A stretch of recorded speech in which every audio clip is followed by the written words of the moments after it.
ஒன்று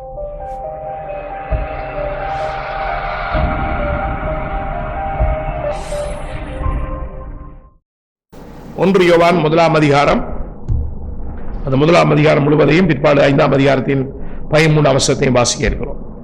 ஆதி முதல் இருந்ததும் நாங்கள் கேட்டதும் எங்கள் கண்களினால் கண்டதும் நாங்கள் நோக்கி பார்த்ததும் எங்கள் கைகளினால் தொட்டதுமாய் இருக்கிற ஜீவ வார்த்தையை குறித்து உங்களுக்கு அறிவிக்கிறோம். அந்த ஜீவன் வெளிப்பட்டது, பிதாவினிடத்தில் இருந்ததும் எங்களுக்கு வெளிப்பட்டதுமான நித்தியமாயிருக்கிற அந்த ஜீவனை நாங்கள் கண்டு அதை குறித்து சாட்சி கொடுத்து அதை உங்களுக்கு அறிவிக்கிறோம். நீங்களும் எங்களோட கூட ஐக்கியமுள்ளவர்களாகும்படி நாங்கள் கண்டும் கேட்டும் இருக்கிறதை உங்களுக்கு அறிவிக்கிறோம். எங்களுடைய ஐக்கியம் பிதாவோடும் உங்களுடைய குமாரனாகிய இயேசு கிறிஸ்துவோடும் இருக்கிறது. உங்கள் சந்தோஷம் நிறைவாயிருக்கும்படி இவைகளை உங்களுக்கு எழுதுகிறோம். தேவன் ஒளியாயிருக்கிறார், அவரில் எவ்வளவேனும் இருள் இல்லை. இது நாங்கள் அவரிடத்தில் கேட்டு உங்களுக்கு அறிவிக்கிற விசேஷமாயிருக்கிறது. நாம் அவருடைய ஐக்கியப்பட்டவர்கள் என்று சொல்லியும் இருளில் நடக்கிறவர்களாக இருந்தால் சத்தியத்தின்படி நடவாமல் பொய் சொல்லுகிறவர்களாக இருப்போம். அவர் ஒளியில் இருக்கிறது போல நாம மொழியிலே நடந்தால் ஒருவரோடொருவர் ஐக்கியப்பட்டிருப்போம். அவருடைய குமாரனாகிய இயேசு கிறிஸ்துவின் இரத்தம் சகல பாவங்களை நீக்கி நம்மை சுத்திகரிக்கும். நமக்கு பாவம் இல்லை என்போமானால் நம்மை நாமே வஞ்சிக்கிறவர்களாக இருப்போம். சத்தியம் நமக்குள் இராது. நம்முடைய பாவங்களை நாம் அறிக்கையிட்டால் பாவங்களை நமக்கு மன்னித்து எல்லா அநியாயத்தையும் நீக்கி நம்மை சுத்திகரிப்பதற்கு அவர் உண்மையும் நீதியும் உள்ளவராய் இருக்கிறார். நாம் பாவம் செய்யவில்லை என்போமானால் நாம் அவரை பொய்யராக்கிறவர்களாக இருப்போம். அவருடைய வார்த்தை நமக்குள் இராது. 5ஆம் அதிகாரம் 13ஆம் வசனம், உங்களுக்கு நித்திய ஜீவன் உண்டென்று நீங்கள் அறியவும் தேவகுமாரனுடைய நாமத்தின் மேல் நீங்கள் விசுவாசமாய் இருக்கவும் தேவகுமாரன் நாமத்தின் மேல் விசுவாசமாய் இருக்கிற உங்களுக்கு இவைகளை எழுதியிருக்கிறேன். கர்த்தர் தாமே தமது பரிசுத்த வார்த்தைகளை ஆசீர்வதிப்பாராக. நாங்கள் தலை வணங்கி ஜெபம் செய்து தியானத்துக்களை கடந்து செல்லலாம். கிருபையில் ஐஸ்வர்யமிக்க எங்கள் அருமை ஆண்டவரே, இந்த அருமையான காலை பொழுதுக்காக உமக்கு நன்றி சொல்லி உம்மை துதிக்கிறோம். கர்த்தரின் இரட்சகருமாகிய ஆண்டவர் ஒரு புதிய மாதத்திலே முதல் கர்த்தருடைய நாளிலே உம்முடைய திருச்சங்கத்திலே கூடி வந்து நாங்கள் உம்மை நோக்கி பார்க்க, உம்மை தொழுது கொள்ள, ஆண்டவரை உம்மை மகிமைப்படுத்த, உம்முடைய ஜீவனுள்ள வார்த்தைகளிலிருந்து கற்றுக்கொள்ள நீர் எங்களுக்கு கொடுத்த நம்முடைய வார்த்தைகளுக்காக உமக்கு நன்றி சொல்லுகிறோம். ஆண்டவரே, இந்த வார்த்தைகளிலிருந்து நாங்கள் சத்தியத்தை அறிந்து நம்பிக்கையோடு அவற்றை விசுவாசித்து ஏற்றுக்கொண்டு ஆண்டவரே உம்மை பற்றி கொண்டு வாழ, மீதான பற்றுறுதியை உறுதிப்படுத்தி கொண்டு வாழ கர்த்தர் எங்களுக்கு உதவி செய்யும்படியாய் எங்கள் ஆண்டவரும் அருமை இரட்சகருமாகிய இயேசு பிதாவின் நாமத்திலே ஜெபங்களை ஏறெடுக்கிறோம் எங்கள் அருமை தகப்பனே, ஆமென். அப்போஸ்தலனாகிய யோவான் எழுதிய நிருபத்தை நாங்கள் கவனிக்கிறோம். அப்போஸ்தலனாகிய யோவானுடைய இந்த நிருபம் அவருடைய நற்செய்தி நூலுக்கு பிற்பாடு ஒரு காலகட்டத்திலே 1ஆம் நூற்றாண்டின் இறுதி பகுதியில் அல்லது வெளிப்படுத்தின விசேஷம் எழுதப்படுவதற்கு சற்று முன்பதாக அவரால் எழுதப்பட்டிருக்க வேண்டும் என்று நம்பப்படுகிறது. உண்மையிலே இந்த நிருபத்தை அவர் எழுதும் போது திருச்சபைக்குள்ளே பல்வேறு விதமான தவறான உபதேசங்கள், குறிப்பான சில கள்ள உபதேசங்கள் இருந்ததை அவர் அடையாளம் கண்டதினாலே இந்த நிருபத்தை அவர் எழுதியிருப்பதை நாங்கள் அவதானிக்கிறோம்.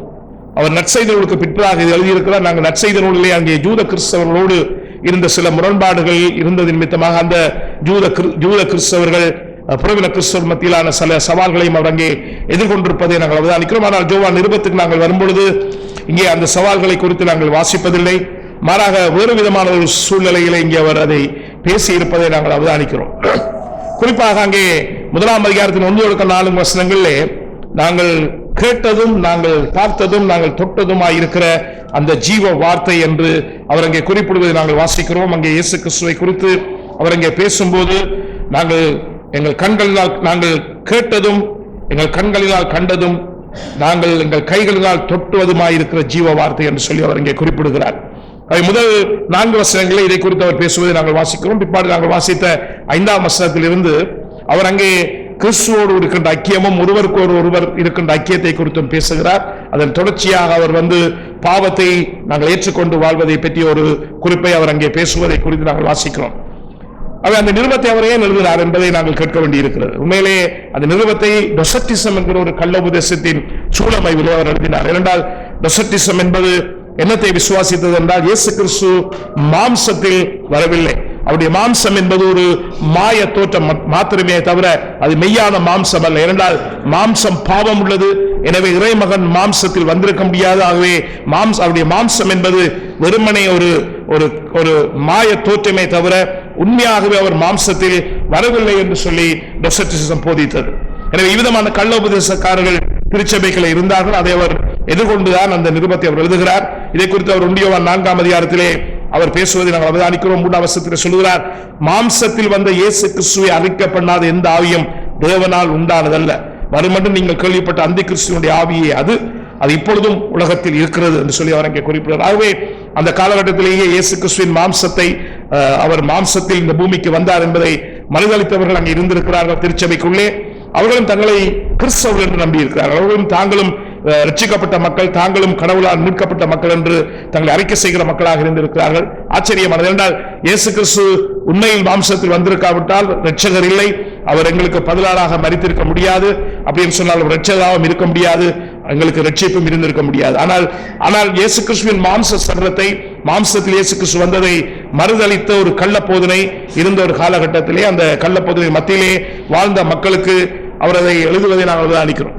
அவர் எழுதுவதன் நோக்கம் என்னன்னு நீங்கள் பார்த்தீர்கள் என்றால் 1 யோவான் 5ஆம் அதிகாரம் 13ஆம் வசனத்தை நான் வாசித்தது போல அவர் எழுதியதன் நோக்கத்தை அங்கே அவர் குறிப்பிடுகிறார். உங்களுக்கு நித்திய ஜீவன் உண்டு என்று நீங்கள் அறியவும், தேவகுமாரின் நாமத்தின் மேல் நீங்கள் விசுவாசமாய் இருக்கவும், தேவகுமாரின் நாமத்தின் மேல் விசுவாசமாய் இருக்கிற உங்களுக்கு இவர்களை எழுதுகிறேன். நீங்கள் யோவானுடைய நற்செய்திகளில் பார்த்தீர்கள் என்றால் இதே விதமான கருத்துக்குடைய முன்பகுதியாக இதை நீங்கள் கவனிக்க முடியும். யோவான் 20ஆம் அதிகாரத்தின் கடைசி 2 வசனங்களிலே அங்கே யோவான் தன்னுடைய நற்செய்தி நூலின் நோக்கத்தை பற்றி எழுதுகிறார். அங்கே அதை குறித்து குறிப்பிடும் போது 31ஆம் வசனத்தில் இயேசு தேவனுடைய குமாரனாய் கிறிஸ்து என்று நீங்கள் விசுவாசிக்கும்படியாகவும், விசுவாசித்து அவருடைய நாமத்தினால் நித்திய ஜீவன் அடையும்படியாகவும் இவைகள் எழுதப்பட்டிருக்காக நற்செய்தி நூல் இயேசுவே தேவனுடைய குமாரனாகிய கிறிஸ்து என்று மக்கள் அறிந்து கொண்டு அந்த அறிவை அவர்கள் அந்த உண்மையை அவர்கள் விசுவாசித்து அதனால் மீட்கப்பட வேண்டும் என்பதற்காக எழுதியிருந்தார். இங்கே நாங்கள் 1 யோவானுக்கு வரும்பொழுது அவ்விதமாய் மீட்கப்பட்ட மக்களுக்கு அந்த மீட்பின் நிமித்தமாக அவர்கள் நிச்சயம் நித்திய ஜீவன் அவர்களுக்கு இருக்கிறது என்ற நிச்சயத்தை அவர்கள் கொண்டிருக்க வேண்டும் என்பதற்காக அவர் எழுதியிருப்பதை அவர் இங்கே குறிப்பிடுகிறார். இரண்டால் போலியாக தங்களுக்கு நித்திய ஜீவன் உண்டு என்று நம்பிக்கொண்டிருந்த மக்களும் திருச்சபைகள் இருந்தார்கள். அதாவது இயேசு கிறிஸ்துவின் மாம்சத்தில் இயேசு வந்தார் என்பதை மறுதளித்துக் கொண்டு, ஆனால் அதே நேரத்தில் தாங்கள் ரட்சிக்கப்பட்டோம் என்ற நம்பிக்கையுடைய மக்கள் இருந்தார்கள். ஆகவே மெய்யாக மீட்கப்பட்டு நாங்கள் மெய்யாக மீட்கப்பட்டிருக்கோம் என்ற நிச்சயம் உள்ள மக்கள், எனவே தங்களுக்கு நித்திய ஜீவன் உண்டு, தாங்கள் நித்தியத்துக்காக மீட்கப்பட்டு நாங்கள் பயணிக்கிறோம் என்று விசுவாசிக்கிற மக்கள் இருந்தார்கள். ஆனால் அதே நம்பிக்கையோடு உண்மையில் மீட்கப்படாத மக்கள் இருந்தார்கள். ஆகவே விசுவாசிகளும் அவிசுவாசிகளுமாக மெய்யாக மீட்கப்பட்ட மக்களும் மெய் மீட்பை அனுபவிக்காமல் போலியாக தாங்கள் மீட்கப்பட்டதாக நம்புகிற மக்களும் அங்கே இருந்ததாக நாங்கள் வாசிக்கிறோம்.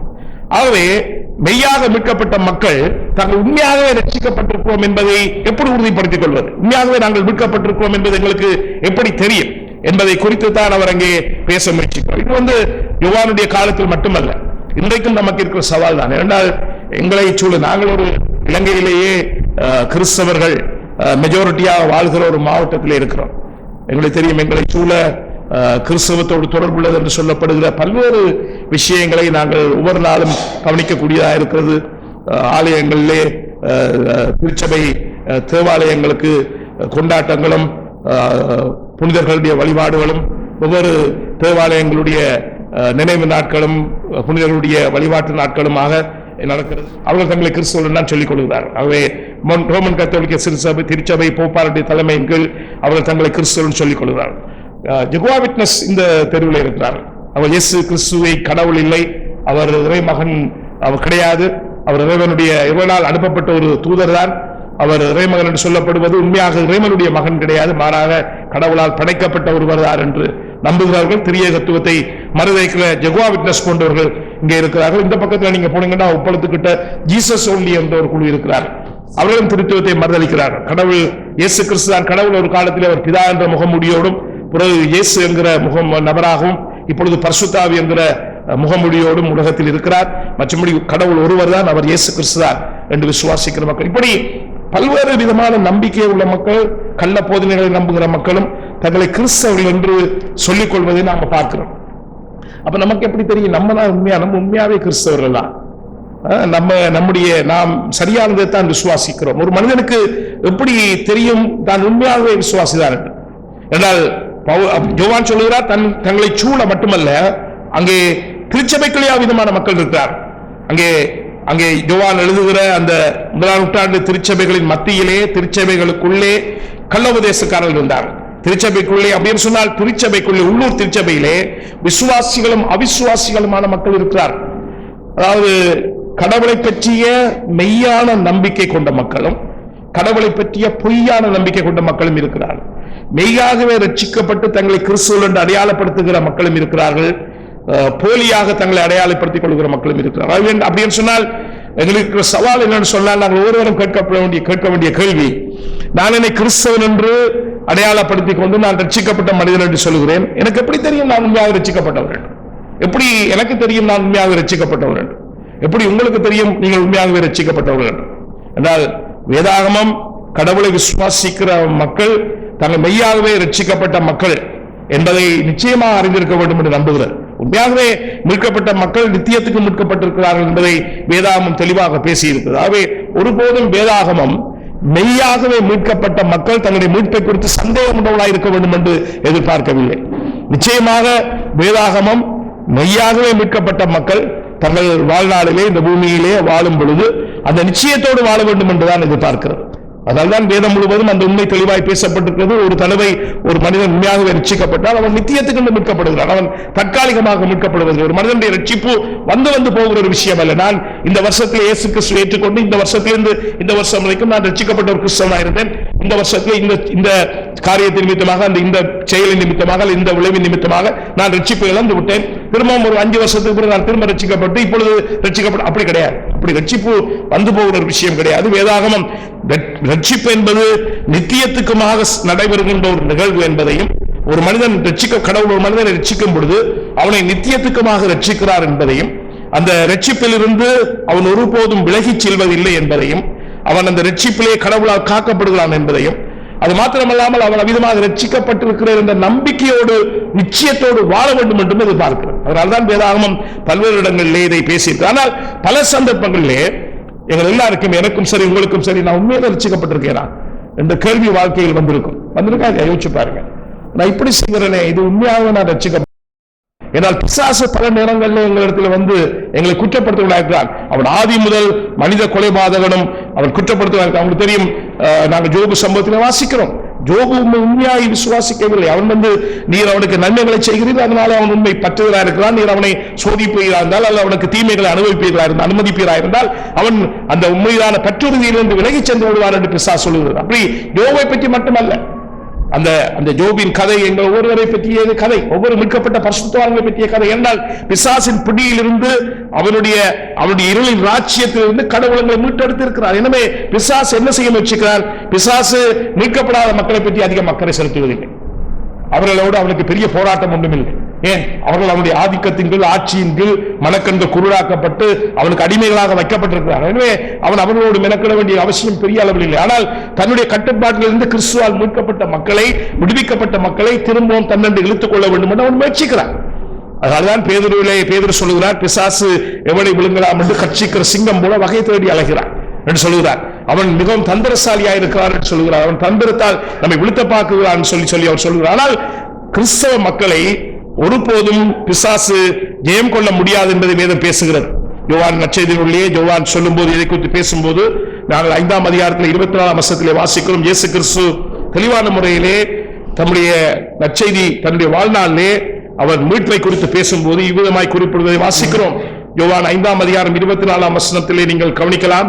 இயேசு இவ்விதமாய் குறிப்பிடுகிறார், என் வசனத்தை கேட்டு என்னை அனுப்பினவரை விசுவாசிக்கிறவனுக்கு நித்திய ஜீவன் உண்டு.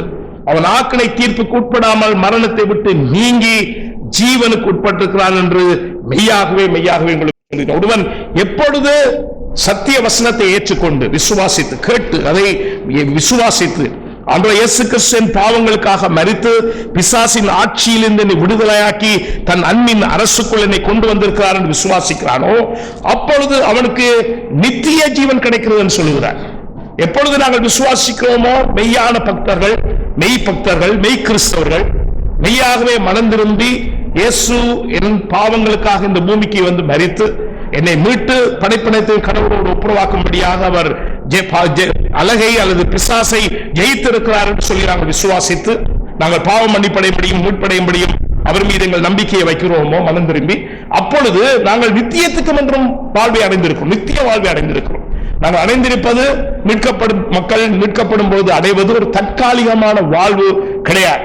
அவர்கள் மீட்கப்பட்ட அந்த நிமிஷத்திலேயே, அந்த விசுவாசிக்கின்ற அந்த நிமிஷத்திலேயே மெய் பக்திமான்கள் ஒவ்வொருவரும் நித்தியத்துக்கு நிற்கப்பட்டிருக்கிறார். அதனால தான் இயேசு சொல்கிறார், அவன் ஆக்கினை தீர்ப்புக்கு உட்படாமல், அவனுக்கு இனிமேல் ஆக்கினை தீர்ப்பு இல்லை. இந்த உலக வாழ்க்கையிலே ஏதோ ஒரு சந்தர்ப்பத்திலே நீங்கள் மெய்யாகவே கிறிஸ்துவை ஏற்றுக்கொண்டு நீங்கள் பாவிகள் என்பதை ஏற்று, என்னுடைய மீட்பு என்னுடைய சுய பலத்தினாலோ நற்கிரியினாலோ என்னுடைய முயற்சிகளினாலோ என்னுடைய தான தர்மங்களினாலோ என்னுடைய எந்த நற்செயலின் மூலமாக கிடைப்பதில்லை. மாறாக கடவுளுடைய பேரன்பின் நிமித்தமாக, அவருடைய இரக்கத்தின் நிமித்தமாக, அவருடைய கிருபையின் நிமித்தமாக, கிறிஸ்து இயேசுவை பற்றும் விசுவாசத்தினாலே அவருடைய பதிலால் மரணத்தின் மூலமாக மட்டும் கிடைக்கிறது என்று நீங்கள் எப்பொழுது மெய்யாய் விசுவாசித்து இனி இந்த இயேசுவையே ஆண்டவரும் இரட்சகரும் ராஜாவுமாக ஏற்றுக்கொண்டு அவருடைய வார்த்தையின்படி வாழ்வதற்கு நான் என்னை அர்ப்பணிக்கிறேன் என்று சொல்லி அவருடைய பரிசுத்த ஆவியின் கிருபையினாலே, அவருடைய உயிரூட்டத்தின், அவர் தந்த உயிரினாலே, அவர் தந்த புது வாழ்வினாலே, மறுபிறப்பினாலே நீங்கள் எப்பொழுது விசுவாசிக்கிறீர்களோ, நான் எப்பொழுது விசுவாசிக்கிறோம், அப்பொழுது நாங்கள் நித்திய வாழ்வை பெற்றுக் கொள்கிறோம். அந்த வாழ்வை நாங்கள் ஒருபோதும் இழப்பதில்லை. அதனால தான் இயேசுக்கு சொல்றார், அவர் ஆக்கினை தீர்ப்புக்கு உட்படுவதில்லை, அவன் நியாய தீர்ப்புக்கு உட்படுவதில்லை என்று இயேசு சொல்லவில்லை. கவனியுங்கள், நியாய தீர்ப்பு எல்லாருக்கும் முடியாது. அங்கே நாங்கள் வாசிக்கிறோம், சகல படைப்புகளும் கடவுள் இயேசு கிறிஸ்துக்கு முன்பாக, ஒவ்வொரு மனிதரும் நியாய தீர்ப்பினாலே கிறிஸ்துக்கு முன்பாக நிற்பார்கள். கடவுள் இயேசு கிறிஸ்து அங்கே சிங்காசனத்தில் இருந்து எல்லா ஒவ்வொருவரையும் நியாயம் தீர்ப்பார். அவர் பரிசுத்தவான்களையும் மீட்கப்பட்ட மக்களையும் மீட்கப்படாத எல்லா மக்களையும் நீ நியாயம் தீர்ப்பார் என்பதை நாங்கள் மத்தேயிலே வாசிக்கிறோம், மத்தேயு 25ஆம் அதிகாரத்தில் வாசிக்கிறோம், இப்போது நாங்கள் வெளிப்படுத்தலை வாசிக்கிறோம், வேதம் முழுவதும் வாசிக்கிறோம். எல்லா மனிதரும் நியாய தீர்ப்புக்கு முன்பாக நாங்கள் நிற்க வேண்டும். ஆனால் எங்களுக்கு ஆக்கினை தீர்ப்பில்லை. ஆக்கினை தீர்ப்பு என்பது என்ன? நித்திய எரி நரகத்துக்கென்று, பிசாசுக்காகவும் அவருடைய தூதர்களுக்காகவும் கடவுளால் படைக்கப்பட்ட நித்திய நரகத்துக்கென்று இயேசுவை விசுவாசியாத மக்கள் கடவுளிடையே பிரியப்படுத்தி இந்த பூமியில் வாழாமல் தாங்கள் கடவுளை உருவாக்கி தாங்கள் கடவுளுக்கு மாறான கடவுள் பிசாசுக்கு இசைவாக அவனுடைய ஆட்சியின்கள் வாழ்ந்து அந்த ஆட்சியின்கள் மறித்த மக்கள் அவங்க எல்லோருமே எரி நரகத்துக்கு பிசாசுடனே கூட நித்தியமாய் இருக்கும்படி அங்கே ஆக்கினைக்கு திக்கப்படுகிறார். அதான் நாங்கள் ஆக்கினை தீர்ப்பு என்கிறோம். ஆக்கினை தீர்ப்பு என்பது எரி நரகத்துக்கு தள்ளப்படுவது. அவர் இயேசு சொல்கிறார், எவரொருவன் என் வசனத்தை கேட்டு என்னை அனுப்பினவரை விசுவாசிக்கிறானோ அவன் நித்திய ஜீவனை அடைந்து கொள்கிறான், அவன் ஆக்கினை தீர்ப்புக்கு நீ உட்படுவதில்லை. இரண்டால் அவர் மரணத்தை விட்டு நீங்கி அவன் ஜீவனுக்கு உட்பட்டிருக்கிறார் என்று மெய்யாகவே மெய்யாகவே உங்களுக்கு சொல்லுவாவே. இயேசு கிறிஸ்து மெய்யாகவே மெய்யாகவே என்று சொல்லும் பொழுது அதை அவர் முன் ஒரு வசனம் எபிரேய அல்லது ஜூத கலாச்சாரத்தின் எழுத்து முறைமையின்படி மீண்டும் மீண்டும் சொல்லப்படுறது என்று சொன்னால் அதனுடைய பொருள் என்ன சொன்னால் அது மிகவும் உறுதியாக சொல்லப்படுங்க. நம்ம சொல்லுவோம் இல்லையா, நீ நான் நிச்சயமா சொல்றேன்னு சொல்றோம். அப்படி சொல்லும் என்ன அர்த்தம்? இதுதான் உண்மை, இதை விட வேற ஒண்ணு கிடையாது அப்படின்னு சொல்றாங்க. அந்த மாதிரி தான் இயேசு கிறிஸ்து அங்கே சொல்கிறார், மெய்யாகவே மெய்யாகவே நான் உங்களுக்கு சொல்லுகிறேன் என்று சொல்கிறார். அப்ப நாங்க ஒரு காலம் மறக்க கூடாது இந்த விஷயத்தை. அதாவது மெய்யாக ஆனால் மெய்யாக நாங்கள் மீட்கப்பட்டிருப்போம் தான் கேள்வி. இப்ப கேள்வி மீட்கப்பட்டிருக்க மக்கள் ரட்சிப்பு இழப்பதில்லை, அது நாங்க மறக்க கூடாது. அது வேதம் தெளிவாக சொல்லி இருக்கு. வேதம் முழுவதும் நாங்கள் அதை பார்க்கிறோம். யோவான் 10ஆம் அதிகாரத்திலே யோவான் அதை குறித்து இயேசு பேசியதை அங்கே குறிப்பிடுகிறார். அங்கே 10ஆம் அதிகாரத்தில் சொல்கிறார், 10ஆம் வசனத்திலே, திருடன் திருடவும் அழிக்கவும் வருகிறான், ஒருவருக்கும் வரான், நானும் அவைகளுக்கு ஜீவன் உண்டாயிருக்கும், அது பரிபூர்ணப்படம் வந்திருக்கிறேன். அவை எங்களுக்கு அவர் ஜீவனை கொடுக்கும் பொழுது அந்த ஜீவன் இழந்து போவதற்காக கொடுப்பதில்லை, அது பெர்ஃபெக்ஷன் ஆகும் வரை ஆவதற்காக கொடுக்கிறார். உண்மையில பரிபூர்ண படவும். அப்ப இப்ப பரிபூர்ணம் ஆகல, நாங்கள் ஜீவனை அடைந்திருக்கிறோம். அந்த ஜீவனை அடைந்து நாங்கள் வாழ்ந்து கொண்டிருந்தாலும் நாங்கள் இன்னும் பரிபூர்ணப்படவில்லை. பரிபூர்ணத்தை நோக்கி நாங்கள் நகர்ந்து கொண்டிருக்கிறோம். பரிபூர்ணப்படுவோம் என்றால் நாங்கள் பரிபூர்ணப்படவும் அவர் வந்திருக்கிறார். அதே 10ஆம் அதிகாரத்தின் தன்னுடைய அந்த மேய்ப்பனை குறித்த உரையாடலிலே இயேசு கிறிஸ்து எவ்விதமாக அவர்கள் காக்கப்படுகிறார்கள் என்பதை பற்றி பேசும்போது அவர் அங்கே குறிப்பிடும் வார்த்தைகளை நீங்கள் கவனித்து பாருங்க. இங்கே 28, 29 வாசிக்கிறோம், நான் அவைகளுக்கு நித்திய ஜீவனை கொடுக்கிறேன், அவை ஒரு காலம் கெட்டு போவதில்லை.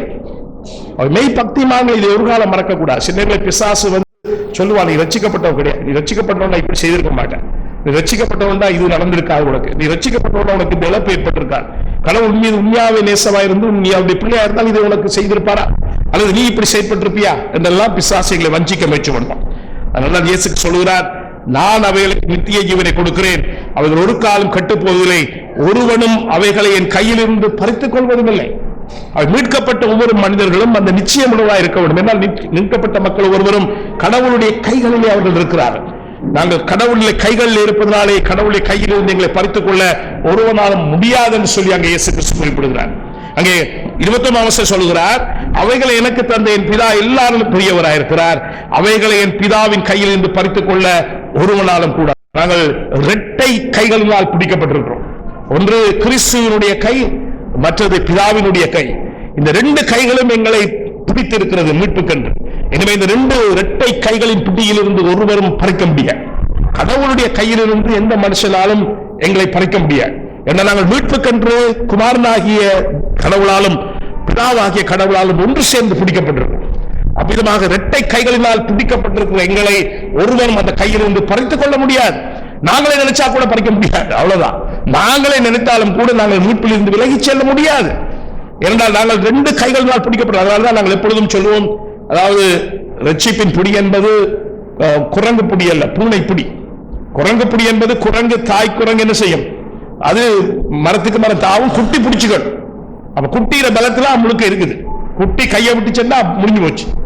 தாய் விட்டு தான் மேல போயிடும். அது குரங்கு, குட்டி கையை விட்டு சென்னா கீழ். ஆனா பூனை தன்னுடைய குட்டியை வாயில பிடித்திருக்கு. குட்டி பிடிக்கிறது இல்ல, பூனை தான் பிடிச்சிருக்கு, தாய் தான் பிடிச்சிருக்கு. ஆகவே அந்த தாயிடம் இருந்து அந்த குழந்தையை ஒருவரும் விடுவிக்க முடியாது. அதே மாதிரிதான் ஒவ்வொரு மீட்கப்பட்ட மக்களும் குமாரனாகிய தேவனாலும் பிதாவாகிய தேவனாலும் அவருடைய ரெண்டு கைகளினாலும் சேர்த்து பிடிக்கப்பட்டிருக்கிறார்கள். அந்த ரெண்டு கைகளுக்குள்ளதான் நம்ம இருக்கிறோம். அதனால இயேசு சொல்கிறார், அவைகளை என்னிடத்தில் இருந்தும் என் பிதாவின் கையில் இருந்தும் யாராலும் பறித்துக் கொள்ள முடியாது. அவை மீட்கப்பட்ட மக்கள் அந்த நிச்சயம் உள்ளவர்களாக இருக்க வேண்டும். அதனாலதான் ரோமர் 8ஆம் அதிகாரத்திலே கடவுள் இவர்களை முன்னறிந்தாரோ அவர்களை முன்குறித்திருக்கிறார், அவர்களை முன்குறித்தார், அவர்களை அழைத்திருக்கிறார், அவர்களை அழைத்தாரோ அவர்களை நீதிமான்களாக்கி இருக்கிறார், அவர்களை நீதிமான்களாக்கினாரோ அவர்களை பரிசுத்தப்படுத்தி இருக்கிறார், அவர்களை பரிசுத்தப்படுத்தினாரோ அவர்களை மகிமைப்படுத்தியும் இருக்கிறார் என்று சொல்லி அப்போஸ்தலனாகிய பவுல் குறிப்பிடுகிறார். ஆகவே இந்த எவர்களை எல்லாம் கடவுள் அனாதியிலே தம்மை தாம் மீட்டு ரட்சிக்க வேண்டும் என்று முன்னறிந்தாரோ அந்த மக்களை அவர் மகிமைப்படுத்தும் வரை தொடர்ந்து அவர்களோடு பயணிக்கிறார். இந்த ப்ரோசஸ்லே கடவுள் மீட்கப்படுகிற மக்களுக்கு இதை அனைத்தையும் செய்து முடிப்பதை யாரும் தடுக்க முடியாது. ஏனென்றால் இதை அவர்களுக்கு செய்வதற்காக என்று கடவுள் தம்முடைய சொந்த மகனை அவர்களுக்கு பதிலாக சிலுவையிலே கொடுத்திருக்கிறார். அவர் கொடுத்த விலை எந்த விஷயமும் யாரும் வானத்திலும் சரி பூமியிலும் சரி பாதாளத்திலும் சரி இருக்கிற எந்த சக்திகளும் எதுவும் கடவுளுடைய கையில் இருந்து அவர்களை விட்டு விலத்தி பறிக்க முடியாது. இது வேதம் முழுவதும் நாங்கள் பேசுகிற பார்க்கிற உண்மை. இந்த உண்மையை பரிசுத்தவான்கள் தெளிவாக நம்பினார். இதான் ரொம்ப முக்கியமானது. இது ஒரு உண்மை மட்டுமல்ல, இந்த உண்மையை மெய் பக்தர்கள் தெளிவாக நம்பினார். உதாரணமாக நீங்கள் சங்கீதம் 27ஆம் சங்கீதம் 13ஆம் வசனத்தை வாசித்து பார்க்கலாம். இது பல்வேறு விதமான சவால்கள் மத்தியிலே அவன் எதிர்கொண்டு கொண்டிருக்க பொழுது அவன் என்ன சொல்லுகிறான் என்பதை கவனித்து பார்க்கலாம். அவன் சொல்லுகிற வார்த்தை ரொம்ப முக்கியமானது. அவனுக்கு பல்வேறு சவால்கள் இருக்கு. அவனுக்கு சத்துருக்கள் இருக்கிறார்கள். 12ஆம் வசனத்தை சொல்லுகிறான், என் சத்துருக்கள் இஷ்டத்துக்கு என்னை ஒப்புக்கொடாதையும் பொய்ச்சாட்சிகளும் ஆக்கிரமித்து சீறுகளும் எனக்கு விரோதமாக எழும்பி இருக்கிறார்கள். 15ஆம் வசனத்திலே கட்டாய வழியை எனக்கு போதித்தேன், எதிராளிகளை விட்டு செவ்வியான பாதையிலே நடத்தும் சவால்கள் எனக்கு இருக்கிறது. எனக்கு எதிராளிகள் இருக்கிறார்கள். என்னை செவ்வியான பாதையிலிருந்து வழி தப்பி செல்ல அவர்கள் முயற்சிக்கிறார். அல்லது என் சத்துருக்கள் தங்கள் இஷ்டத்துக்கு எனக்கு செய்ய முயற்சிக்கிறார்கள். பிசாசானவன் தன்னுடைய இஷ்டத்துக்கு தன்னுடைய வழியில் என்னை நடத்துவதற்கு, என்னை இடரச் செய்வதற்கு அவன் முயற்சிக்கிறான். ஆனால் தாவீது சொல்கிறான், நானோ ஜீவன் உள்ளோர் தேசத்திலே 13ஆம் வசனம் 27 பயன்படும், நானோ ஜீவன் உள்ளோர் தேசத்திலே கர்த்தருடைய நன்மையை காண்பேன் என்று விசுவாசியாக இருந்தால் கெட்டு போயிருப்பேன். எனக்கு இந்த ரட்சிப்பின் நிச்சயத்தை கொடுத்து கடவுள் என்னை கொண்டு நடத்தி தான் எனக்கென்று நியமித்திருக்கிற அந்த நித்திய வாழ்வின் இடத்திலே கொண்டே சேர்ப்பார் என்ற நம்பிக்கை அற்றவனாய் இருந்திருந்தால் இந்த சவால்களிலே நான் என்ன செய்திருப்பேன், விட்டு போயிருப்பேன். என்னுடைய கையில் இது விடப்படுமா இருந்தால், என்னுடைய கைகளில் இது இருந்திருக்கும் என்று சொன்னால் நான் தான் முடிவு செய்ய வேண்டுமா இருந்திருந்தால், அல்லது கடவுள் விதமாக என்னை பிடித்து அவர் என்னை தன்னுடைய கரங்களுக்குள்ளே வைத்து நடத்தாவிட்டால் நான் கெட்டு போயிருப்பேன். மாறாக எனக்கு அந்த நம்பிக்கை இருக்கிறது. என்னதான் சவாலான சூழ்நிலைகள் எனக்கு இருந்தால், நான் விழுந்து போகிறேன், அழிந்து போகிறேன் என்ற ஒரு நிலைமை எனக்கு ஏற்படுவதாக தெரிந்தாலும் எனக்கு நான் ஜீவன் உள்ளோர் தேசத்திலே நித்தியமாய் கடவுளோடு இருப்பேன். செல்வியக்கா, அந்த நம்பிக்கை தான் எங்களை காக்கிறது. அந்த நம்பிக்கைக்காகத்தான் இந்த பூமியிலே நாங்கள் வாழ்வோம். கடவுள் எங்களை ஒருபோதும் கைவிடுவதில்லை. என்றால் அவர் எங்களை ரெண்டு கைகள், பிதாவானவர் கடவுளுடைய கையும் குமாரனாகிய தேவனுடைய கைகளும் எங்களை சேர்ந்து பிடித்திருக்கிறது. மீட்கப்பட்ட மக்கள் மெய் பக்திமான்கள் ஒரு காலம் இந்த நம்பிக்கையை விட்டு விடக்கூடாது. யோசித்து பாருங்கள், ஜோபுவுக்கு வந்ததை விட கஷ்டங்களும் சவால்களும் எங்கள் வாழ்க்கையில் ஏற்படும். ஜோபு கடவுளை விசுவாசித்த ஒரு பக்திமான். அவன் யோசித்து பாருங்கள், ஜோபு வேதாகமம் கொடுக்கப்படுவதற்கு முற்பட்ட காலத்தில் வாழ்ந்தவன். அப்படி சொன்னால் அவன் கடவுளை அறிந்து கடவுளை விசுவாசித்தது மெய்யாகவே கடவுளுடைய ஒரு ஆச்சரியமான வெளிப்பாட்டின் மூலமாக மட்டும்தான் கிடைத்திருக்கிறது. பழைய ஏற்பாட்டு காலத்திலே இயேசு கிறிஸ்து வெளிப்படுவதற்கு முன்பதாக நாங்கள் இறைமகன் இயேசு கிறிஸ்து பல்வேறு விதங்களிலே மக்களுக்கு தன்னை வெளிப்படுத்தியதை நாங்கள் பழைய ஏற்பாட்டு வேதாகமத்திலே வாசிக்கிறோம். அவர் மோசேக்கு தன்னை வெளிப்படுத்தினார். மோசேயோடு வந்து பேசும்பொழுது ஒரு தூதனாக அவர் வந்து பேசுகிறார். ஆனால் அங்கே அவர் தன்னுடைய பெயர் யாவே என்று வெளிப்படுத்துகிறார். விதமாக நாங்கள் பழைய ஏற்பாட்டின் பல்வேறு பக்கங்களே புதிய இறைமகன் மனிதனாக அவதரிப்பதற்கு முன்பதாக அவருடைய வெளிப்பாடுகளை நாங்கள் அவதானிக்க முடியும். அதே விதமாகத்தான் யோபுவோடு அவர் தன்னை வெளிப்படுத்தி இருந்திருக்கிறார். யோபு கடவுளை விசுவாசித்தார். எப்படி ஏனோக்கு தேவனோடு நடந்தாரோ வேதாகம் கொடுக்கப்படுவதற்கு முற்பட்ட காலத்தில் அவ்விதமாக வாழ்ந்த கிழக்கிலே வாழ்ந்த ஒரு பெரும் செல்வந்தன் யோபு. அவன் கடவுளுக்கு பக்தியும் உத்தமனும் சன்மார்க்கனும் கடவுளுக்கு பயந்து வாழ்ந்த மனுஷனுமாயிருந்தான். ஆனால் சாத்தான் அவனை பல்வேறு விதங்களில் சோதித்தான். எங்களுக்கு தெரியும், நீங்கள் யோபின் புத்தகத்தை வாசித்து பாருங்கள். யோபின் புத்தகத்திலே எவ்வளவு பாடுகள் துன்பங்களை அவன் அனுபவிக்கிறான். எந்த மனிதர்களும் அவன் போல பாடுகள் அனுபவிப்பதில்லை. சாத்தான் ஒரு பெரிய சவாலை கடவுளுக்கு செய்துவிட்டு யோபுவை சோதிக்கிறார். சாத்தான் அங்கே எங்கே என்ன எதிர்பார்க்கிறார்?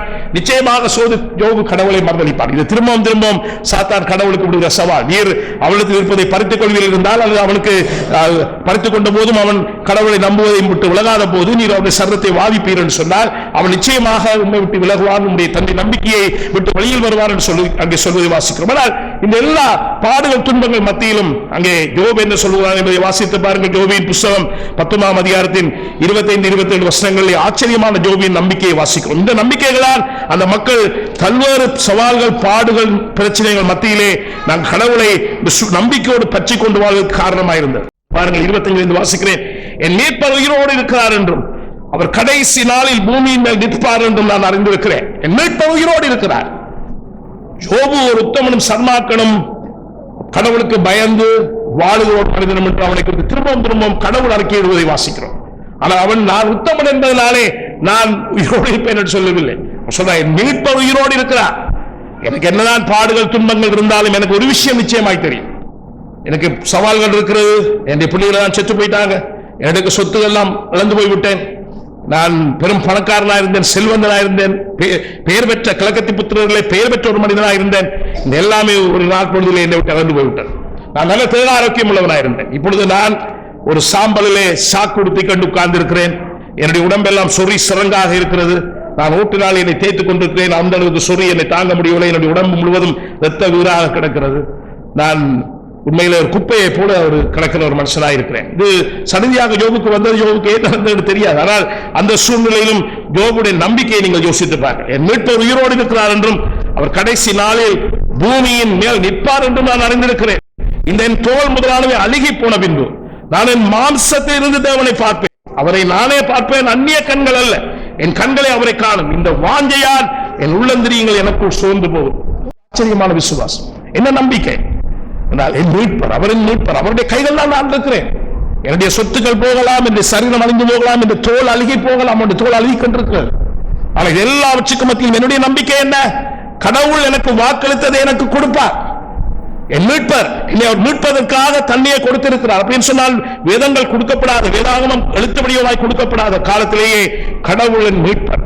அவர் என்னை மீட்டு ரட்சிக்கிறார்.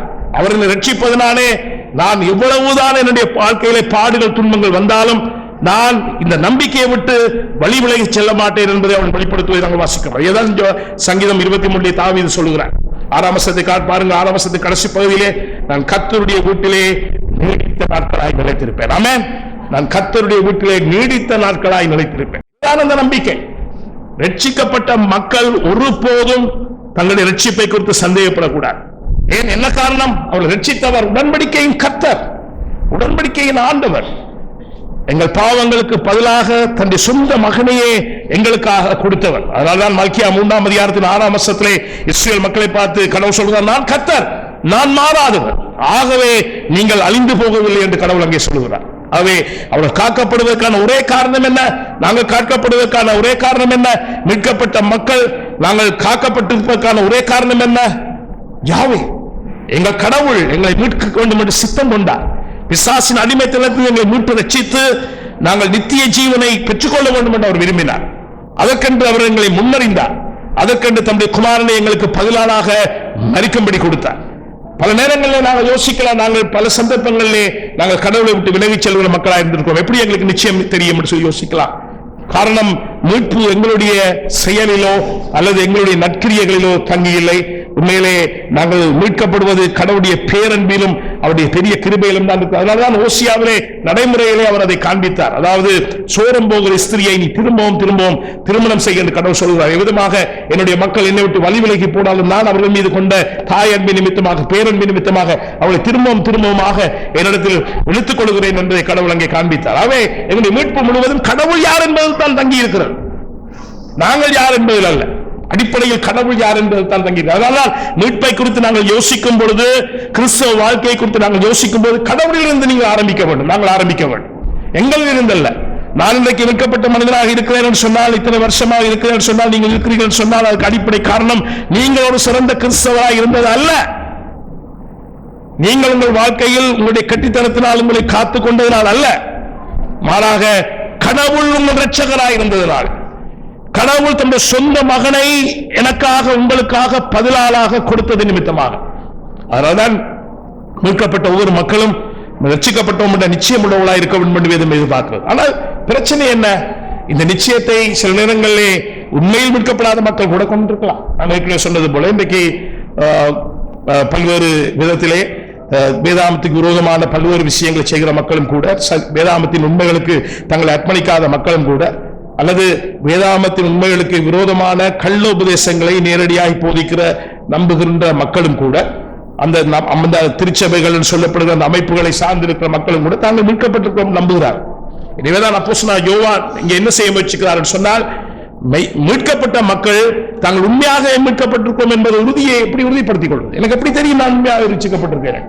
உண்மைதான், கடவுளால் ஒருவன் பிடிக்கப்பட்டிருந்தால் அவன் கடவுளுடைய கைகளில் இருப்பதனாலே அவன் அதை இழந்து போவதில்லை. கடவுள் ஒரு காலமும் அதை இழந்து போக அனுமதிக்க மாட்டார் என்பது உண்மைதான். ஆனால் எப்படி ஒரு மீட்கப்பட்டவனுக்கு தெரியும் தான் உண்மையாக மீட்கப்பட்டிருக்கிறேன் என்று? எப்படி எனக்கு தெரியும்? எப்படி உங்களுக்கு தெரியும்? யோசித்து பாருங்க. எப்படி எனக்கு தெரியும் நான் உண்மையாக மீட்கப்பட்டிருக்கிறேன்? நான் ஒரு ஆலயத்துக்கு வருவதால் எனக்கு தெரியுமா? அது திருச்சபையில் அங்கத்தவராக இருப்பதனாலே நான் மீட்கப்பட்டிருக்கிறேன் நான் சொல்ல முடியுமா? அல்லது ஒரு கிறிஸ்தவ குடும்பத்தில் நான் பிறந்திருக்கிறேன், என்னுடைய தகப்பன் தாய் கிறிஸ்தவர்கள், அவை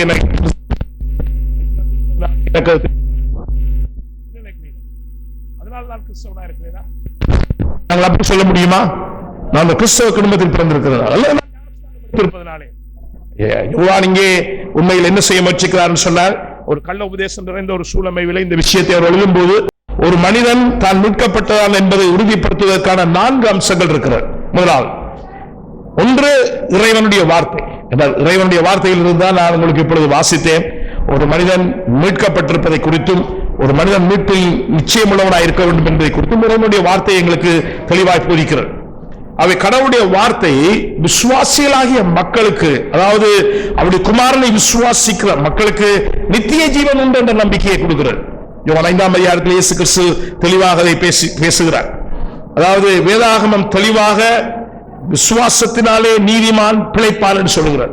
எனவே ஒவ்வொரு விசுவாசியும் தான் விசுவாசிக்கும் போது அந்த விசுவாசம் என்னை காக்கிறது, இந்த விசுவாசத்தின் மூலமாக கடவுள் என்னை மீட்டு ரட்சிக்கிறார். நான் பாவியாக இருந்த பொழுதும் கடவுள் என்னை நேசித்து தன்னுடைய சொந்த மகனை எனக்காக கொடுத்ததாக வேதாகமம் போதிக்கிறது. எனவே அதன் நிமித்தமாக நான் மீட்கப்பட்டிருக்கிறேன் என்ற நிச்சயம் கொண்டவராக இருக்கலாம். இறை வார்த்தை நாங்கள் போலியாக இறை வார்த்தை எங்களுக்கு இருக்கிறது. இறை வார்த்தை அவர் விசுவாசிக்கிறவர்களுக்கு எல்லாம் நித்திய ஜீவன் உண்டு சொல்லுவோம். இறை வார்த்தை நாங்கள் 2 கைகளினால் இருந்த பற்றப்பட்டிருக்கிறோம், எங்களை கடவுளுக்கு படைத்துக் கொள்ள யாரும் முடியாதுன்னு சொல்லியிருக்கிறோம். அது நாங்கள் உண்மையாக ரட்சிக்கப்பட்டிருக்கிறோம், நாங்கள் நிச்சயமாக பரலோகத்தை சென்றடைவோம், நித்திய ஜீவன் அடைவோம் என்று நாங்கள் எங்களை ஏமாற்றிக் கொண்டிருக்கலாம் என்று சொல்லுகிறது. இறை வார்த்தை நிச்சயமான ஒரு அசுரன்ஸுக்கான ரட்சிப்பு நிச்சயத்துக்கான ஒரு ஆதாரமாக இருக்கிறது. ஆனால் இறை வார்த்தையை நாங்கள் சென்றவர்களை அவிசுவாசிகளும் தங்களுக்கான ஆதாரமாய் கொண்டிருக்க முடியும்.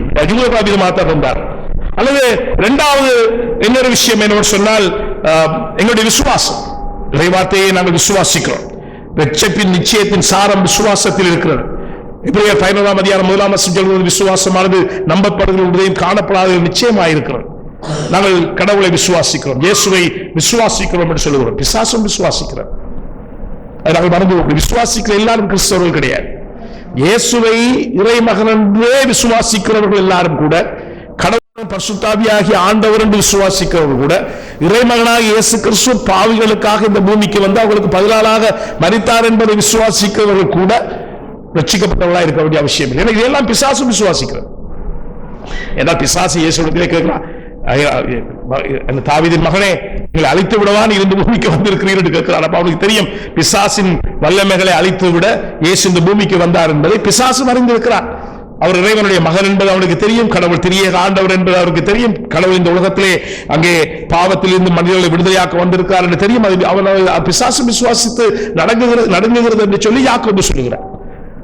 அவை மெய் விசுவாசிகள் மெய்யாகவே ரட்சிக்கப்பட்டிருக்கிறார்கள். விசுவாசம் என்பது இயேசுவை முற்று முழுதுமாக நம்புகிறது. அது மீட்புக்காக இயேசுவில் மட்டும் நம்பிக்கை கொள்வதுதான் மெய் விசுவாசம். அவ என்னுடைய ரட்சிப்புக்கான முழு நம்பிக்கையை நான் இயேசுவில் போட்டு அந்த இயேசுவில் நான் நம்பிக்கை வைத்து நான் விசுவாச வாழ்க்கையை வாழும் பொழுது அந்த விசுவாசம் நான் மெய்யாகவே மீட்கப்பட்டிருக்கிறேன் என்பதற்கான ஒரு முக்கியமான அச்சாரமாக இருக்கிறது. ஆனால் ரட்சிக்கப்படாத மக்களும் இந்த விசுவாசத்தை வெளிப்படுத்த முடியும். இதுமான விசுவாசத்தை மட்டுமல்ல, அந்த விசுவாசத்தின் நிமித்தமான பல்வேறு செயற்பாடுகளை அவர்கள் காண்பிக்க முடியும் வாழ்க்கையில். மூன்றாவது கால், அதாவது அசூரன்ஸ் என்கிற ஒரு சேரை நாங்கள் எடுத்தோம்னா முதலாவது கால் அங்கே இறைவார்த்தை, இரண்டாவது கால் அங்கே விசுவாசம், மூன்றாவது பரிசுத்த ஆவியானவர்.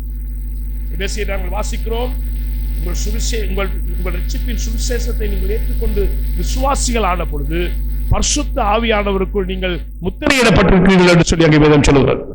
அவை எந்த ஒரு மனிதனும் தன்னுடைய பாவத்தை ஏற்றுக்கொண்டு மீட்பு ரட்சிக்கப்படும் பொழுது அவன் பரிசுத்த ஆவியானவருக்குள் முத்திரையிடப்படுகிறான். பரிசுத்த ஆவி அவனுக்குள் வந்து வாசம் பண்ணுகிறார். எனவே பரிசுத்த ஆவி அவனுக்கு மீட்பின் அச்சாரமாக இருக்கிறார். அங்கே ரோமர் புத்தகத்திலே அப்போஸ்தலனாகிய பவுல் இதை அழகாக சொல்லி இருக்கிறார். ரோமர் 8ஆம் அதிகாரத்தில் நாங்கள் இதை வாசிக்கிறோம். நீங்கள் திரும்பவும் பயப்படுகிறதுக்கு உரிய ஆவியை பெற்றுக் கொள்ளாமல் அப்பா பிதாவே என்று கூப்பிட பண்ணுகிற புத்திர சுவிகாரத்தின் ஆவியை பெற்றிருக்கிறேன் சொல்லுகிறார். இங்கே 14 வருஷங்களை வாசித்து பாருங்கள். 15 சொல்ற அந்தபடி நீங்கள் திரும்பவும் பயப்படுவதற்கு நீங்கள் அடிமைத்தனத்தின் ஆவியை பெறாமல் அப்பா பிதாவே என்று கூப்பிடப்படுகிற புத்திர சுவிகாரத்தின் ஆவியை பெற்றிருக்கிறீர்கள். எனவே பரிசுத்த ஆவி எங்களுக்கு வாசம் செய்கிறார். அவ்விதமாக வாசம் செய்வது நாங்கள் மீட்கப்பட்டிருக்கிறோம் என்பதற்கான ஒரு அடையாளமாக இருக்கிறது. உண்மையிலே நாங்கள் யோசிக்க வேண்டும். இறை வார்த்தையை நான் மெய்யாகவே விசுவாசித்திருக்கிறேன். இறை வார்த்தையை சொல்லுகிற ரட்சிப்பை குறித்த உண்மைகள் மீது நான் வாசித்து அறிந்து அந்த வார்த்தையின் மூலமாக என்னுடைய ரட்சிப்பை உறுதிப்படுத்தி இருக்கிறதா? மெய்யாகவே இறை வார்த்தை சொல்லுகிற விசுவாசம் எனக்கு இருக்கிறதா? மெய்யாகவே பரிசுத்த ஆவி எனக்குள்ளே வாசம் பண்ணுகிறாரா? பரிசுத்த ஆவியானவர் எனக்குள்ளே வந்து வாசம் பண்ணுவது ஒரு விஷயம், பரிசுத்த ஆவி என் மூலமாகவும் சில விஷயங்களை செய்வது இன்னொரு விஷயம். இதான் குழப்பம் இருக்கிறது. மீட்கப்படாத மக்களும் பரிசுத்த ஆவி பெற்றிருக்கிறார்கள். மீட்கப்படாத மக்களும் பரிசுத்த ஆவியினால் சில கிரியைகளை செய்திருக்கிறார்கள். வேதாகமத்திலே நாங்கள் பல நபர்கள் இதை குறித்து வாசிக்கிறோம். சவுலுக்கு பரிசுத்த ஆவி கொடுக்கப்பட்டதாக வாசிக்கிறோம். அந்த பரிசுத்த ஆவி அவர்களை விட்டு எடுக்கப்பட்டு வாசிக்கிறோம். மீட்கப்பட்ட மக்களுக்கு கொடுக்கப்படுகிற பரிசுத்த ஆவி அவர்களை விட்டு எடுக்கப்படுவதில்லை. அதாவது அப்போஸ்தலர்கள் 12 பேரிடத்திலும் இயேசு கிறிஸ்து பரிசுத்த ஆவியை அவர்களுக்கு அருளி அவர்களை பணிக்காக அனுப்பும் பொழுது அவர்கள் பல்வேறு பணிகளை செய்துவிட்டு உடைய நாமத்தினாலே நாங்கள் பிசாசுகள் விழுந்தது, பிணியாளர்களை குணமாக்கணும் என்று சொன்னார்கள். ஜூதாசும் சேர்ந்துதான் அது ஒருத்தர். ஜூதாசு தான் வந்து சொன்னாரு, ஆண்டவரே நீ கொடுத்த உடைய நாமத்தினால நாங்கள் பிசாசுகளை எல்லாம் துரத்தி விட்டுட்டோம், நாங்கள் பிணியாளிகள் எல்லாம் குணமாக்கணும். எஸ் சொல்றார், நான் பிசாசு வானத்திலிருந்து விழுவதை கண்டேன் என்று சொல்றார். ஜூதாசு ரட்சிக்கப்பட்டவர்கள். அதனால்தான் மத்தேயு 7ஆம் அதிகாரத்தில் ஆண்டவர் சொல்கிறார், நாட்கள் அநேகருடைய சமூகத்திலே வந்து 21ஆம் வசனத்திலே ஆண்டவரே உடைய நாமத்தினால நாங்கள் பிசாசுகளை துரத்துறோம், தீர்க்கதரிசிகளை பேசுறோம், இப்ப பல்வேறு விஷயங்களை அவர் சொல்லுவார். ஆனால் அவர் சொல்லுவார், நான் உங்களை ஒரு காலம் அறியவில்லை, என்னை விட்டு அகன்று போங்கள் அக்கிரமை செய்கைக்காரர்கள் என்று சொல்கிறார். ஆகவே பரிசுத்த ஆவி நாங்கள் மீட்கப்பட்டிருக்கிறோம் என்பதற்கான ஒரு முக்கியமான ஆதாரமாக இருக்கிறார். ஆனால் is the spirit is abiding in me, உண்மையிலே பரிசுத்த ஆவி எனக்குள் வாசம் பண்ணுகிறவராக இருக்கிறாரா? பரிசுத்த ஆவி என்னை வாசம் பண்ணி என்னை வழிநடத்துகின்றாரா என்பதுதான் கேள்வி. பரிசுத்த ஆவியினாலே சில காரியங்களை செய்கிறவர்கள் எல்லாம் ரட்சிக்கப்பட்ட அர்த்தம் கிடையாது. தற்காலிகமாக சில விடயங்களை செய்வதற்கு பரிசுத்த ஆவியான சில மக்களுக்கு கொடுக்கப்படலாம். வேதாகமத்தில் பல்வேறு உதாரணம் காண்பிக்கிறோம். அந்த ஆவியானவர் திரும்ப எடுக்கப்படுகிறார். அவர் மெய்யாக மீட்கப்பட்ட மக்கள் அல்ல. கேட்டின் மகன் கெட்டு போனானே அல்லாமல் வேறு ஒருவரும் இழந்து போகப்படவில்லை என்று கடவுள் சொல்லுகிறார். அவர் ஜூதாசை அவர் கேட்டின் மகன் என்று சொல்லுகிறார். அவர் மெய்யாக மீட்கப்பட்டவன் அல்ல என்று சொல்லுகிறார். அவன் பரிசுத்தாவை பெற்றிருந்தால் நாங்கள் வாசிக்கிறோம் தற்காலிகமாக. அப்படி என்று சொன்னால் எங்களுக்கு எப்படி தெரியும் நாங்கள் உண்மையாக ரட்சிக்கப்பட்ட மக்கள் என்று சொல்லி? அதைத்தான் யோவான் கான்சென்ட்ரேட் பண்ணுகிறார். அது என்னவென்று சொன்னால், சைன்ஸ் இன் அவர் லைஃப், மீட்கப்பட்ட மக்களிடத்தில் காணப்பட வேண்டிய நடைமுறை வாழ்க்கையில் இருக்க வேண்டிய அடையாளங்கள். நீங்கள் எப்படி நாங்கள் ரட்சிக்கப்பட்டோம் என்றது எங்களுக்கு எப்படி தெரியும்? ஒரு மீட்கப்பட்ட மனிதனிடத்தில் என்ன அடையாளங்கள் இருக்க வேண்டும்? இறைவார்த்தையை நாங்களும் விசுவாசிக்கிறோம். வேதாகமம் தான் இறைவார்த்தை என்று சொல்லி எங்களை சூழல் இருக்கிற 75 விதமான மன்னார் மாவட்டத்தின் மக்கள் விசுவாசிக்கிறார். தெரியுமா நமக்கு? நம்ம மட்டுமல்ல, இது இறைவனுடைய வார்த்தை என்பதை நம்மை சூழ இருக்கிற மன்னார் மாவட்டத்தின் 75 விதமான மக்கள் நம்புகிறார். இறைவார்த்தையை நம்புகிறவர்கள் எல்லாம் மீட்கப்பட்ட அர்த்தம் கிடையாது. இறைவார்த்தையை நாங்கள் உண்மையில் எப்படி நம்புகிறோம்? எங்களுடைய இறைவார்த்தையை குறித்த நம்பிக்கை என்ன? இன்னைக்கு இறைவார்த்தையை நம்புவதாக சொல்கிற மக்கள் தான் நாளைக்கு சில சுருவங்களை தூக்கி கொண்டு அவற்றுக்கு பின்னால் போகிறார்கள். ஆனால் இறைவார்த்தை சொல்கிறது நீங்கள் விக்கிரகங்களை வழிபட வேண்டாம் என்று சொல்லி. யோசித்து பாருங்க. அல்லது தங்களுக்கு விசுவாசம் இருக்கிறது என்று சொல்லி அறிக்கை செய்கிற மக்கள். நாங்கள் இப்பொழுது விசுவாச அறிக்கையை திரையிலே போட்டு வாசித்தோம். இதை விட சிறந்த இதுக்கு அதாவது முதல் நூற்றாண்டுகளில் உருவாக்கப்பட்ட விசுவாச அறிக்கைகளை தான் ஒவ்வொரு காலையில் பூசையின் போதும் ஒவ்வொரு ஞாயிற்றுக்கிழமை பூசையின் போதும் கத்தோலிக்க மக்களும் சொல்லுகிறார். இதுதான் எங்கள் விசுவாசம். இந்த விசுவாச அறிக்கை எங்களுடைய விசுவாச அறிக்கை போல தூய்மையான வேதாகமத்தின் உபதேசத்தை அடிப்படையாக கொண்டதாகத்தான் இருக்கிறது. அவர்கள் தங்கள் விசுவாசத்தை அறிக்கை செய்கிறார்கள். ஆனால் அந்த விசுவாசத்தை அவர்கள் அறிக்கை செய்வதனாலே உண்மையாக மீட்கப்பட்ட மக்களா? அல்லது எங்களை சூழல் இருக்கிற நிறைய மக்கள் பல்வேறு அற்புதங்களை செய்கிறார்கள். இப்ப புரஸ்தாந்த மக்களை நீங்கள் பார்த்தீங்கன்னு சொன்னால், நாங்கள் ஒவ்வொரு சுவிசேஷ கூட்டங்கள் நடக்கும் பொழுதும் பெரிய சுவரொட்டிகள் விட்டு பிசாசுகள் ஓடுகிறது, நோயாளர் குணமாக்குகிறார்கள் சொல்லி அட்வர்டைஸ் பண்றாங்க. என்ன நடக்குது, இது நடக்குதா இல்லையா என்பது ஒரு விஷயம். ஆனால் ஒரு அற்புதம் ஒவ்வொரு நாளும் நடக்கிறது, உலகமெங்கும் நடக்கிறது ஒரு அற்புதம். அந்த அற்புதத்தை மக்கள் தெளிவாக நம்புகிறார்கள். ஒவ்வொரு நாளும் ரோமன் கத்தோலிக்க திருச்சபையின் போப்பின் அதிகாரம் பெற்ற ஒரு சுவாமியார், ஒரு குரு, அந்த அப்பத்தையும் அந்த ரசத்தையும் எடுத்து ஆசீர்வதிக்கும் போது அந்த அப்பம் இயேசுவின் சரீரமாகவும் இயேசுவின் ரத்தமாகவும் மாறிவிடுகிறது. ஒவ்வொரு நாளும் நடக்கிறது இந்த அற்புதம், உலகமெங்கும் நடந்து கொண்டே இருக்கிறது. அவை விதமான அற்புதங்கள் நடப்பதெல்லாம் அது மாறுதா இல்லையா என்பது ஒரு விஷயம். அதுக்கு நான் வரவில்லை. ஆனால் அப்படி நம்புகிறார்கள் மக்கள். அவை அற்புதங்கள் நடப்பதுன்னு சொல்வதெல்லாம் அல்லது உண்மையாக நடந்தாலும் சரி, நடப்பதாக சொல்வதாக இருந்தாலும் சரி, இதையெல்லாம் அவர்கள் எல்லாம் மீட்கப்பட்ட மக்களா? அப்படி கிடையாது. அவை நாங்கள் எங்களுக்கு என்ன வேண்டும் அப்படின்னு சொன்னால், நாங்கள் பார்க்க வேண்டும் எங்களுடைய வாழ்க்கையிலே நாங்கள் மீட்கப்பட்டிருக்கிறோமா இல்லையா. என்றால் எங்களை சூழல் 75 விதமான மக்கள் தங்களை கிறிஸ்தவன் சொல்லுகிறார். நானும் அப்படித்தான் சொல்லுகிறேன், கிறிஸ்தவன். எனக்கு எப்படி தெரியும் நான் உண்மையாக ரட்சிக்கப்பட்டவன்? யோபுவுக்கு எப்படி தெரியும் நான் உண்மையாக ரட்சிக்கப்பட்டவன்? தாவீதுக்கு எப்படி தெரியும் தான் உண்மையாக ரட்சிக்கப்பட்டவன்? எனக்கு எப்படி தெரியும் நான் உண்மையாக ரட்சிக்கப்பட்டவன்? உங்களுக்கு எப்படி தெரியும் நீங்கள் உண்மையாக ரட்சிக்கப்பட்டீர்கள்? அதைத்தான் யோவான் தன் நிருபத்தில் எழுதுகிறார். அப்படி முதலாவது போயிடைத்தான் 1ஆம் அதிகாரத்தில் அவர் பேசியிருக்கிறார். அது என்ன அடையாளம் சொன்னால், பாவத்தை ஏற்று மனம் திரும்புவது. உண்மையிலே அதை குறித்து நாங்கள் அடுத்து வரும் காலங்களில் அடுத்து வரும் மாதங்களில் பேசலாம். நாம் பாவத்தில் மனம் திரும்பி மீட்படையும்படிதான் இயேசு எங்களுக்காக மரித்திருக்கிறார். அதுதான் யோவான் சொல்கிறார், நாங்கள் பாவம் இல்லை என்று சொல்லுமானால் நாங்களே வஞ்சிக்கவா இருக்கிறோம், நாங்கள் பொய்யர்களா இருக்கிறோம். நாங்கள் பாவத்தை ஏற்று மனம் திரும்புவதுதான் நாங்கள் மெய்யாக மீட்கப்பட்ட மக்கள் என்பதற்கான முதலாவது அடையாளம் என்று அவர் சொல்கிறார். இது சாதாரண விஷயம் அல்ல. என்றால் நாங்கள் ஆதாமுடைய பிள்ளைகளாகிய நாங்கள் ஒருவரும் எங்கள் பாவங்களை ஏற்பதற்கு தயாராக இருப்பதில்லை. இது முதலாவது காரணம். இரண்டாவது காரணம், ஏசியன் கல்ச்சர், ஆசிய கலாச்சாரத்திலே பாவத்தை ஏற்பது என்பது வெறும் ஷேம் கல்ச்சர் சொல்வார்கள். அதாவது வெட்க கலாச்சாரத்தின் மக்கள் நாங்கள். வெட்க கலாச்சாரத்தின் மக்களாக நாங்கள் இருப்பதனால நாங்கள் பாவத்தை ஏற்பதற்கு என்னுடைய கலாச்சார சூழ்நிலை எங்களுக்கு உதவி செய்வதில்லை. மாறாக நாங்கள் பாவத்தை மறைப்பதைத்தான் ஒவ்வொருவரும் விரும்புகிறோம். கிறிஸ்தவ தத்துவங்களின் விளிம்பியங்களின் அடிப்படையில் கட்டப்பட்ட யூரோப்பிய நாடுகளை பாருங்க. இப்ப அவன் கிறிஸ்தவம் இல்லாம இருக்கலாம், அவன் யாருமே பெருந்தவையான மக்கள் அவங்களை அவிசுவாசிகள். ஆனா அவனுக்கு ஒரு தப்பு என்று சொல்லி சுட்டி காட்டி அவனுக்கு ஆதாரத்தை கொடுத்து, சில ஆதாரமே இருக்காது. ரெயின் கவுண்டர் ரயில்வே மினிஸ்டர் ரிசைன் பண்ணிடுவான். நான் தான் காரணம், நான் ரயில்வே மினிஸ்டரா இருந்து நான் சரியாக நிர்வகிக்கவில்லை, இது என்னுடைய தவறு. இப்ப எங்க ஒரு ரெயின் கவுண்டா என்ன சொல்லுவான், அவன் அந்த லைன்மேன் தான் காரணம் என்று சொல்லக்கூடிய அமைச்சர் என்ன செய்வான், அவனை மாத்திட்டு தண்டை பொண்டாடி தம்பியை வேலைக்கு போடுவான். இவ்வளவுதான் நம்மளோட கலாச்சாரம். இது இந்த அரசியல்வாதிகள் மட்டுமல்ல, கிறிஸ்தவன் நம்ம தான் செய்யணும். நம்ம யாராவது பார்த்து நீ செய்யலண்டா, நீ செய்ததை நான் செய்தது, நம்ம அவனை தான் குற்றம் சாட்டும். இது எங்கிருந்து வருது? இது ஆதாமுடைய மனித வீழ்ச்சியிலிருந்து இது வருது. நம்ம மற்றவனை தான் குற்றம் சாட்டுவோம், நம்ம குற்றவாளிகள் ஒத்துக்க மாட்டோம். ஆனால் ஒருவன் ரட்சிக்கப்பட்டவன் என்பதற்கான முதலாவது அடையாளம் என்ன? அவன் தான் குற்றவாளி என்று ஏற்றுக்கொள்வது, தான் பாவி என்பதை ஏற்றுக்கொள்வது. இது ரொம்ப முக்கியமான அடையாளம்.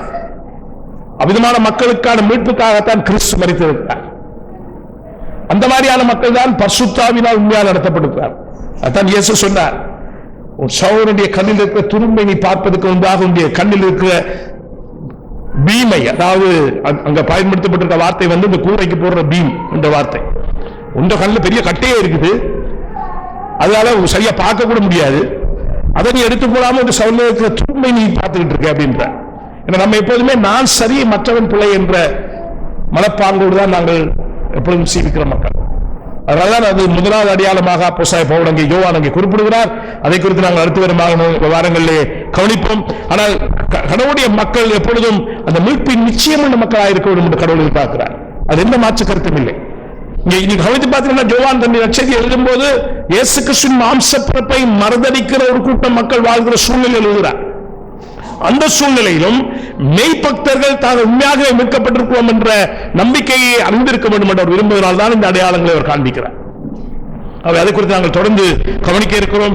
இன்றைக்கு நாங்கள் திருப்பந்தி ஆசரிக்கிற மக்கள், அந்த திருப்பந்தி எங்களுக்கு சொல்லுகிற உண்மை என்னவென்று சொன்னால், வாரந்தோறும் நாங்கள் கடவுள் சமூகத்திலே வரும் பொழுது நாங்கள் நினைப்பூட்டுகிற ஒரு விஷயம் என்னவென்று சொன்னால், நாங்கள் எங்கள் நீதிகளினால் பிழைப்பது கிடையாது. இப்பொழுதும் நாங்கள் பாவிகளாக இருக்கிறோம், இப்பொழுதும் நாங்கள் பாவம் செய்கிற மக்களாக இருக்கிறோம். இந்த வாரம் முழுவதிலும் எங்களுடைய செயலினாலும் எங்களுடைய சிந்தையினாலும் எங்களுடைய வார்த்தைகளினாலும் எங்களுடைய எண்ணங்களினாலும் எங்களுடைய நடத்தைகளினாலும் நாங்கள் பாவம் செய்திருக்கிறோம். நாங்கள் எங்கள் பாவங்களை மன்னிப்பதற்காக, எங்கள் பாவத்தின் மன்னிப்பின் நிச்சயத்துக்காக, எங்கள் பாவம் மன்னிக்கப்பட்டது என்ற ஒரு வாழ்க்கை வாழ்வதற்காக எங்கள் பரிகார பலியாகி இயேசுவிடத்தில் தான் வருகிறோம். இந்த நம்பிக்கையை தான் நாங்கள் ஒவ்வொரு வாரமும் வெளிப்படுத்துகிறோம். எந்த ஒரு ஜெப நேரத்திலாவது நீங்கள் முதலாவது பாவம் மன்னிப்பை பெறாமல் நீங்கள் ஜெபிக்க முடியுமா? பாருங்க, ஒரு தனி ஜெபமா, குழு ஜெபமா, திருச்சபை ஜெபமா என்பதல்ல பிரச்சனை. ஏன் என்றால், நாங்கள் மகா பரிசுத்த கடவுள் சமூகத்துக்கு வரும்பொழுது நாங்கள் அறிந்து கொள்கிற முதலாவது உண்மை என்னென்று சொன்னால், இப்பொழுதும் நான் பாவியா இருக்கிறேன். என்னுடைய நீதி அழுக்கான கந்தை. நம்மிடத்தில் பாவமில்லை என்று சொல்வோமானால் நம்மை நாமே வஞ்சிக்கிறோம். நம்முடைய பாவங்களை நாம் அறிக்கை செய்தார் நம்முடைய எல்லா அக்கிரமங்களிலிருந்து நம்மை மீட்டு ரட்சிக்க அவர் உண்மையும் நீதியும் உள்ளவராக இருக்கிறார். அவை நான் இன்றைக்கு கிறிஸ்தவனாக இருப்பது என்னுடைய பலத்தினால் அல்ல, என்னுடைய நீதியினால் அல்ல, கிறிஸ்துவின் நீதியினால், அவருடைய பாவ மன்னிப்பின் கிருபையினால். இன்னைக்கு நீங்கள் கிறிஸ்தவராக இருப்பது, இன்றைக்கும் நிலைத்திருப்பது கிறிஸ்துவின் நீதியினால், கிறிஸ்துவின் நீதி போர்த்தப்பட்டிருப்பதனால், எங்களுடைய சுய நீதியினால் அல்ல. அவை எங்களை நாங்கள் ஆய்வு செய்வோம், கண்களை மூடி நாங்கள் ஜெபம் செய்வோம். கிருபையில் ஐஸ்வர்யம் மிக்க எங்கள் அருமை ஆண்டவரே, இந்த அருமையான காலை பொழுதுக்காக உமக்கு நன்றி சொல்லி துதிக்கிறோம். இந்த திருச்சமூகத்துக்கு நாங்கள் வரும் பொழுது நீதிபரராகிய கடவுளுக்கு முன்பதாக ஆண்டவரே நாங்கள் பாவிகளாய் இருக்கிறோம் என்ற அறிக்கையுடன் வருகிறோம். ஆண்டவரும் இரட்சகருமாகிய தெய்வம் எங்களை மீட்டு ரட்சித்திருக்கிறீர். ஆண்டவரே, உம்மையை நம்பி பற்றி கொண்டு அதனால் நாங்கள் பிழைக்கும்படி உம்மால் மீட்கப்பட்ட மக்களாக இருக்கிறோம். ஆண்டவரே, எங்களுடைய எந்த சொந்த முயற்சிகளும் எங்களை மீட்டு ரட்சிப்பதில்லை. மாறாக நம்முடைய குமாரனுடைய பரிகார பலி, பதிலால் மரணம் மட்டுமே எங்களை மீட்டு ரட்சிக்கிறது. ஆண்டவரே, மீட்கப்பட்ட மக்களாக நாங்கள் எப்பொழுதும் ஜோபை போல, தாவீதை போல ஆண்டவரே ரட்சிப்பின் நிச்சயமுள்ள மக்களாய் நாங்கள் வாழும்படி எங்களை அழைத்திருக்கிறீர். ஆண்டவரே, அந்த நிச்சயத்தோடு வாழும் கிருபையை எங்களுக்கு தரும்படியாக ஜெபிக்கிறோம். மெய்ப்பக்தர்கள் ஒவ்வொருவரும், மெய்யாய் மீட்கப்பட்ட ஒவ்வொருவரும் அந்த நம்பிக்கை உள்ளவர்களாய் வாழ வேண்டும் என்று நீர் எதிர்பார்க்கிறீர். ஆண்டவரே, எங்கள் ரட்சிப்பின் நிச்சயத்தின் அடிப்படை அச்சாரம் எங்கள் ஆண்டவராகிய நீர் யாவே உடன்படிக்கையின் கர்த்தர் என்பதில் தங்கி இருக்கிறது. எங்களை மீட்க வேண்டும் என்று நீர் சித்தம் கொண்டு அதற்காக உடைய சொந்த மகனியை எங்களுக்காக கொடுத்தேன். ஆண்டவர், எங்கள் மீட்புக்காக நாங்கள் எப்போதும் எங்கள் நம்பிக்கை அனைத்தையும் திரியேக தெய்வமாகிய உம்மீது நாங்கள் வைக்கிறோம். அதே நேரத்தில் நாங்கள் மீட்கப்பட்ட மக்களாக நடைமுறையில் அந்த மீட்கப்பட்ட மக்களிடத்தில் நீங்கள் எதிர்பார்க்கின்ற அடையாளங்கள் எங்கள் வாழ்க்கையில் காணப்படத்தக்கதாக நீர் எங்களுக்கு உதவி செய்யும். நாங்கள் ஒருபோதும் திருச்சபையில் கூடி வருகின்ற போலி கிறிஸ்தவர்களாய் இல்லாதபடிக்கு ரட்சிப்பின் நிச்சயம் உள்ள மக்களாய் வாழும்படி உடைய வசனத்தினாலே எங்களை நீர் போஷித்து எங்களை வழிநடத்தி எங்களை ஆதரி. எங்கள் ஆண்டவரும் அருமை இரட்சகரும் ஆகிய இயேசு கிறிஸ்துவின் நாமத்திலே ஜெபங்களை ஏறெடுக்கிறோம் எங்கள் அருமை தகப்பனே. ஆமென்.